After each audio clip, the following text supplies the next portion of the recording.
Everyone has heard about King David.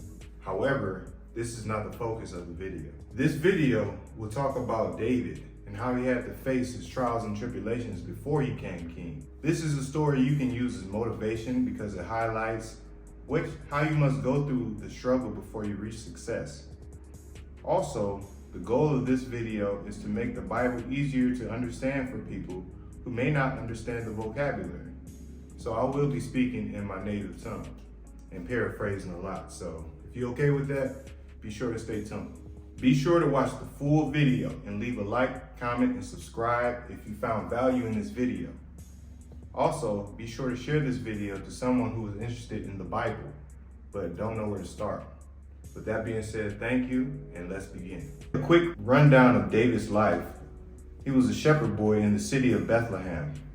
One day, the prophet Samuel sought out David to anoint him as the next king of Israel at only 8 years old. This was shocking news because there was already a king in Israel and his name was King Saul. It could be a coincidence, but around the same time, an evil spirit sent by God was sent to torment Saul. This is because he was not living right as a king, God was not rocking with that. I think the reason why God sent this spirit was because people was not rocking with King Saul already.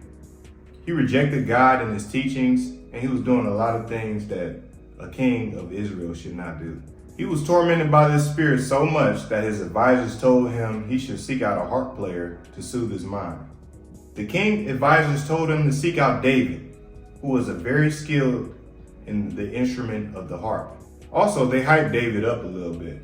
He said he was a skilled musician, a man of valor, a man of God, and he had good presence. And the Lord was with him. And these are facts. Also, around the same time, Israel was at war with the Philistines, which led to a great battle between Israel and the Philistines. The Philistine people had a secret weapon though, a giant named Goliath. I will briefly go over what happens next because this is a well-known Bible story. Basically, David defeats Goliath with a slingshot of all things, which was a testament to God of how he can grant victory to anyone who truly asks for it and believes in him. When King Saul seen this, he asked the commander of his army, "Who is this boy?" The commander responded, "I really don't know, but we can find out." So after the battle, David was requested to appear before Saul with the head of the defeated giant Goliath. King Saul asked David, "Whose son are you, young man?" And David responds, "I am the son of your servant Jesse, the Bethlehemite." But because Saul had a wicked soul, his jealousy began to grow more and more each day because of David's blessing by God. Your boy was blessed, you know what I'm saying? And King Saul was not having that. He tells David that he can marry his daughter, but then he does some snake stuff and gives his daughter away to someone else. And at the same time, he sends David to the front lines of the battle, which is also known as the heat of the battle. He did this because he was a hater, basically. Your boy was a hater. He wanted David to be depressed and, off his game so he can get killed in the heat of battle, basically. But because David had God's blessing, it did not matter. He battled and conquered more Philistines, and because of this, he became more and more famous because of his actions in battle. King Saul at this point became even more salty, saying that what more can he want? The kingdom? One day, David was playing the harp and King Saul picked up a spear and threw it right at him, but he misses. Talk about a hater, bro. One of David's close friends, who was also the son of King Saul, told David he should flee because his father wants him dead. Yeah, no stuff. Somebody throw a spear at me, yeah. I would assume you want me dead. David then flees to the land of Nod, where he is given the sword of Goliath, symbolizing that he can overcome any obstacle that he may face. But this is where the story gets interesting, so pay attention. Even with his divine blessing and the sword of the giant whom he slayed in battle, David was still afraid of what might happen to him, basically. So for the next 8 years, David was on the run from King Saul and his men. So even though your boy was out here winning battles, he done killed a giant, He know how to play the harp real good. You know what I'm saying? All these blessings, all these blessings by God, basically. He still was afraid, you know? Being afraid is a normal human emotion. You know, it don't matter how you live your life, you know what I'm saying? You can still be fearful of what might happen to you, you know? Even though God told him that he would be okay, you know, and just trust in him, you know, David had to skedaddle, and so he did. During this time, David moved around quite a lot. He would spend his time in one city, but then he would grow anxious and afraid, so he would have to depart and leave for the next city until he reached the city of Keilah, hope I'm saying that right, which was a Philistine city. In this city, King Saul was planning to invade and attack the Philistines. Of course, his other objective was to capture and kill David. Talking about trying to hit two birds with one stone. Upon learning this, David flees once again and ends up in the wilderness of Ziph. This is where David's close friend meets him and assures him that he will make sure he is safe and becomes the next king of Israel. But the people of Ziph was not having it, so they snitched to King Saul on David. They told him where he was, basically. Why they did this? I don't know. It could be due to the fact that David was an Israelite, or they were just haters.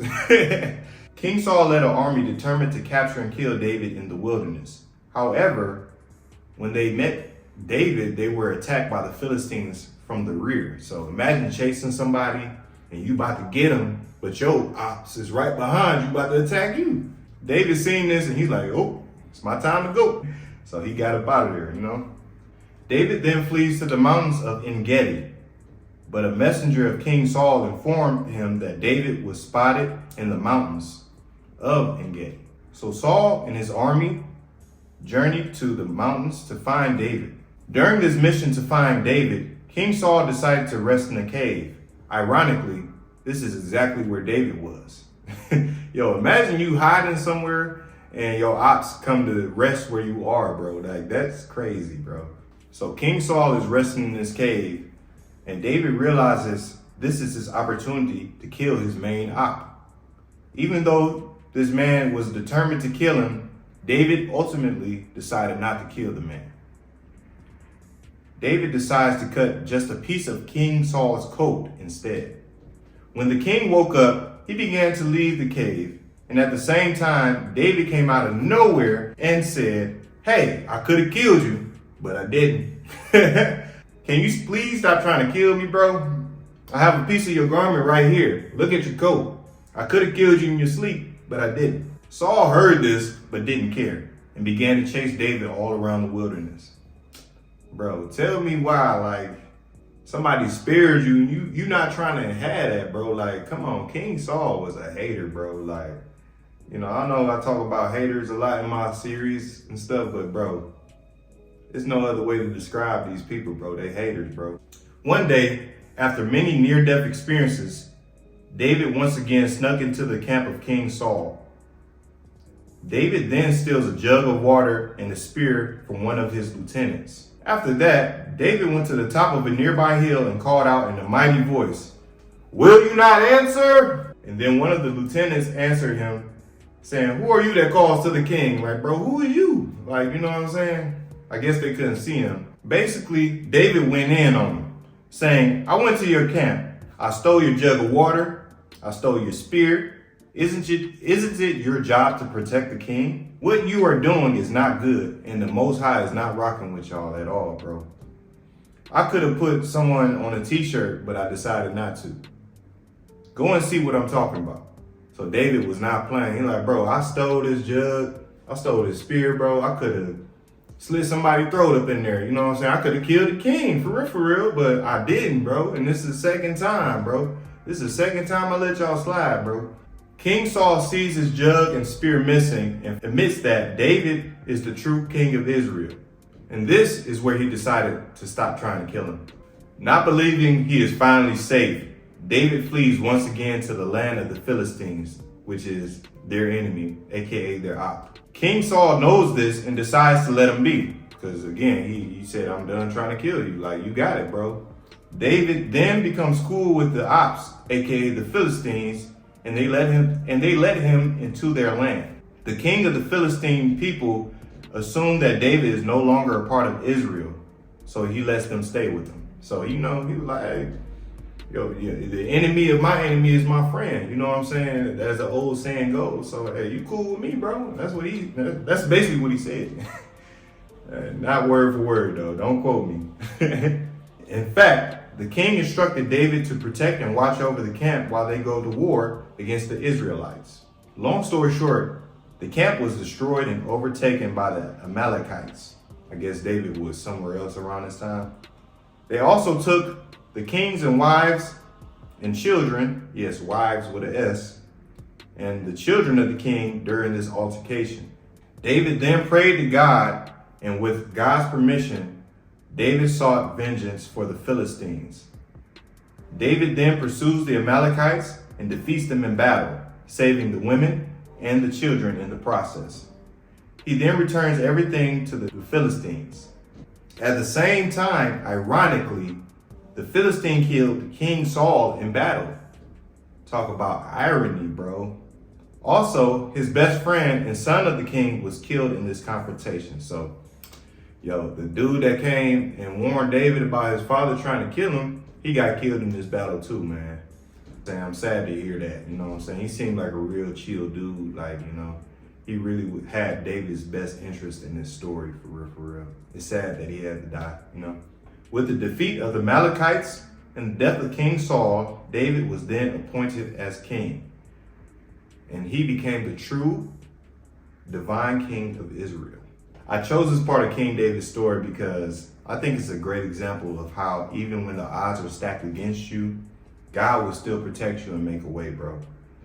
Also, it illustrated how pride and jealousy can lead to destruction. Maybe if King Saul wasn't a hater, he wouldn't have died that way. You know what I'm saying? He could have avoided his fate, basically. So I'm gonna leave y'all with this Bible verse, and I'm coming out of Psalm 105, verse 15, and it says, "Do not touch my anointed ones. Do not harm my prophets." So, God is not playing about his anointed ones. Do not try to go after his chosen ones. You will not win in the end. It will not end well for you, bro. Basically, that's saying hey, don't touch the people I got chosen for this reason. Don't touch my prophets, anyone who I got anointed with my blessing, bro. Because if you do, I'm coming for you, basically, bro. That's what that Bible verse means. Thank you for watching the story of King David versus his Opps. I hope you learned something and enjoyed the video. If you did, please leave a like and comment. Also, share this video to someone who may be interested in the Bible. This is Shark Out of Water, and I'll see y'all next time. Peace.